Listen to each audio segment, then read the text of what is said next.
you're all well. Hope you've had a lovely Easter bank holiday weekend and you've been outside, you've been in the sunshine. Anyway, I am going to carry on with chapter 6 of My Friend Walter by Michael Morpurgo. Okay, so we haven't got much to go before we finish the book. There we go. Chapter 6. It took some time for it to sink in. We sat together, the four of us, in the hay barn. We could talk there, Mother said, without any danger of Gran overhearing. Beside me, Father was sitting forward with his elbows on his knees, picking the nail out of his forefinger with his thumbnail. It was left to Mother to explain it all. To be honest, it didn't matter much to me why it happened. I mean, it didn't make any difference, did it? We were selling the farm and that was all there was to it. I suppose Mother was doing her best to make it hurt less. We've done all we can, she said. Your father's worked himself to the bone, but it was always an uphill struggle on this land. It never was the best farm in the world, but we knew that when we took it on, didn't we, dear? Father stared straight ahead of him and said nothing. Mother went on. The land's steep and a lot of it faces north, and it's wetland too. Still, we've managed to make ends meet over the years, but we've had a bit of bad luck just these last 2 or 3 years. Poor lambing for the last couple of years, a lot of singles, and then we had that scour. The price of pigs has fallen, and you remember there was a blight on the potatoes last year. We hardly lifted any good ones at all. We were hoping for a good corn harvest this year, but it wasn't good enough. The sums just weren't adding up, and that's what farming's all about in the end. The sums have got to add up. Of course, if we owned the farm, we could sell a bit of land, and we'd be all right again then, but we won't. As you know, it belongs to Mr. Watts.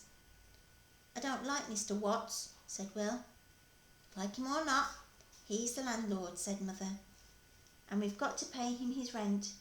We've had to borrow money from the bank to pay the rent for 3 years now, and Father says they won't let us do it again, so there's nothing else for it. Only way to pay the bank back is to sell up, and we'll need to sell everything. Not everything, said Will. Everything, Father snapped, standing up suddenly.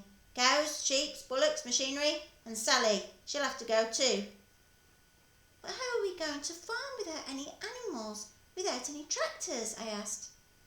We aren't going to farm, said Father. Not anymore. Well, anyway, we've still got the house, haven't we? Said Will. Father turned on us. Don't you understand, Will? We've got to go. We've got to leave the house as well. It belongs to the landlord, to Mr. Watts, same as the farm does. If we can't pay the rent, and we can't, he'll want us out. We're 6 months overdue with rent already, and the bank won't let us have any more money. Now do you understand? You mean we can't live here any more? I said, and as I said it, I understood at last the whole terrible truth. So that had been the reason for Father's black moods, for his long, deep silences of recent weeks. That was why Mother and Father were shouting at each other in the kitchen that evening. We mustn't say a word about it to Gran, said Mother. She mustn't know yet, not until she's completely better. We've somehow got to tell her so it doesn't upset her too much. But where are we going to live? Said Will, his eyes full of tears. Where are we going to go? We've always lived here.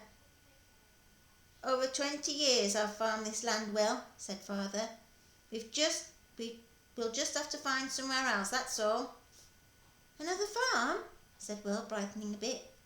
Father shook his head. You need money to run a farm, and I'm not borrowing it. What we make on the sale of animals and machinery will about pay off the bank. I'm never borrowing another penny, not as long as I live.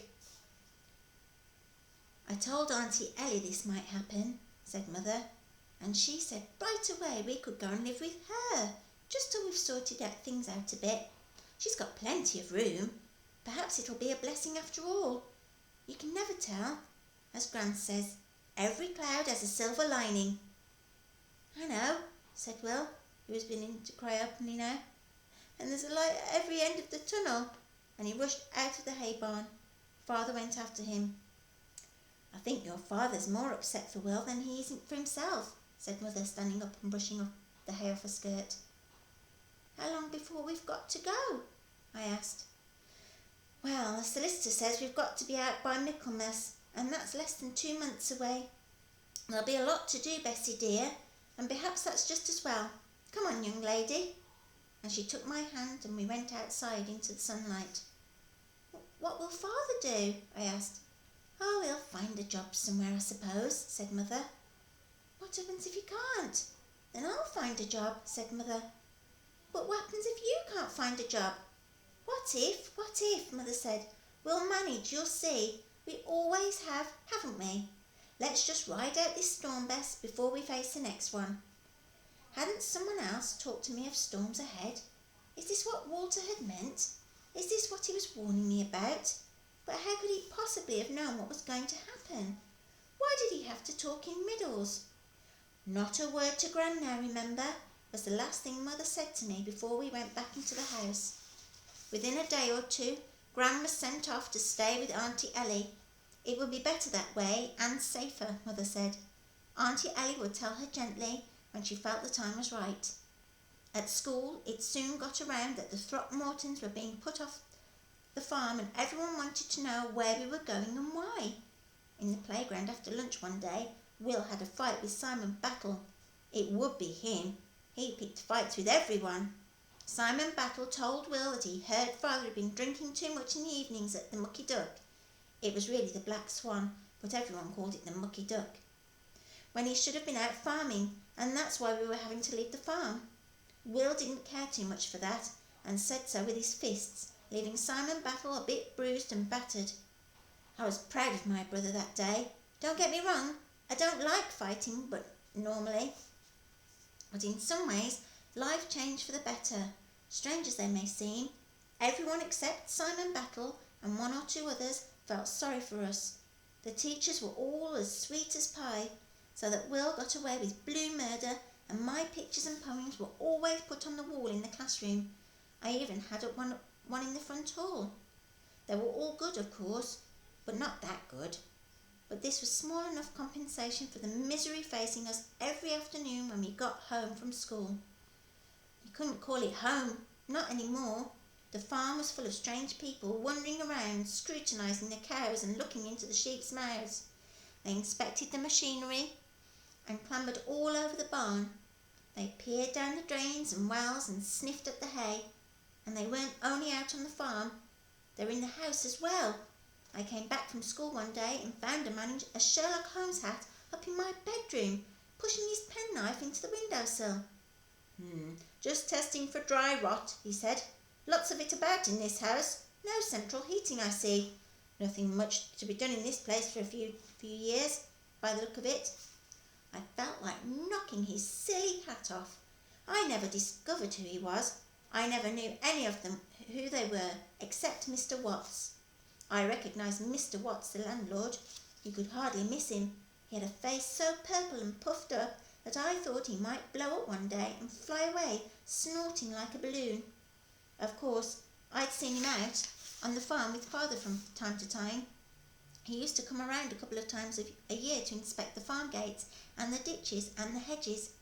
In spite of everything, Father and he still seemed very friendly, and I could not understand that at all. After all, this was the man who was kicking us out of our home and kicking Father off his farm.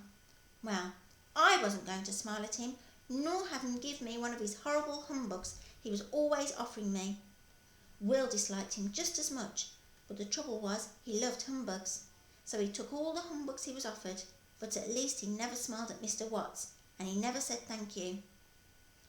It was at nights that I thought most about my friend Walter, alone in his cold, damp room up in the Tower of London, and I longed to have him with me again. Every night I read the book about him and I brought back from the library. There were a lot of long words I didn't understand, but I understood enough to know that everything he told me was true. Walter Raleigh was never a traitor. They had taken everything away from him, and they hadn't even given him a fair trial. I couldn't quite understand why he wanted revenge. I was angry at him, though. angry that he left me when I needed him most. True, he had warned me of the storms ahead, and now I knew perfectly well what he had meant by that. But I wondered over and over again how he had known about what would happen, and if he had known, then why hadn't he stayed to help me? I remembered every night his words of hope to me just before he left, and he said them over and over to myself before I went to sleep. I said them so often that I came to believe them absolutely. Storms always pass and give way to clear blue skies. Have faith that all will be well, and it will be so. Only believe a thing is, and it is. Believe it is not, and it is not. If my friend Walter said everything would be all right, then it would be. I never doubted it, and because of that, I honestly say that those last few weeks at the farm were the happiest I can remember. I knew for sure that something would happen, perhaps at the last moment, so that somehow we would be able to stay on the farm. That's what I told Will too. Of course he wanted to believe me, and I think in the end he did. He must have done, because we certainly did not mope, either of us. Every daylight hour we weren't in school, we'd be out together on the farm, the two of us, no matter what the weather. It was as if Will wanted to make the most of every day, just in case the worst came to the worst perhaps, and for some reason he wanted me to be with him at the time. And I liked it. Maybe it was because Father was so busy getting ready for the sale and packing up. Maybe he just didn't want to be on his own. I don't know, and I don't care.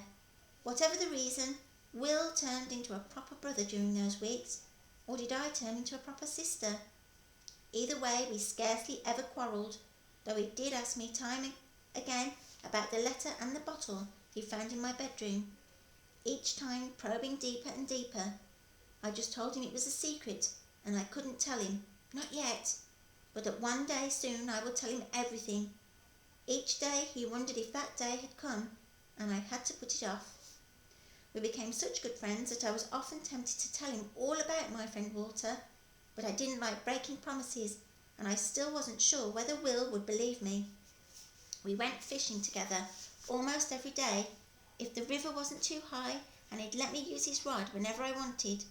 He taught me how to make a fly and how to tie it so it didn't keep coming off, and what flies to use in what weather and where the fish lie. We rowed out on Sally, both of us, with me behind clinging on. We picked every blackberry on the farm that wasn't too green or too squashy to eat. We ate most of them ourselves and gave the rest to Sally and the pigs, and we came home black-mouthed and blue-lipped. We stripped the apple trees and went mushrooming every morning before breakfast. Not going to leave a thing for the next people, Will said. Saw the horrible Barrabills looking over the farm this afternoon. Couldn't bear it if they moved in here. There won't be any next people, I said. We'll still be here. You'll see. I hope you're right, he said. The sale's less than a week away now. 5 days. My faith in Walter's words were becoming a little fragile now, so I prayed each night too, just for good measure. Okay, so that's the next 10 pages or more, and I'll read some more later.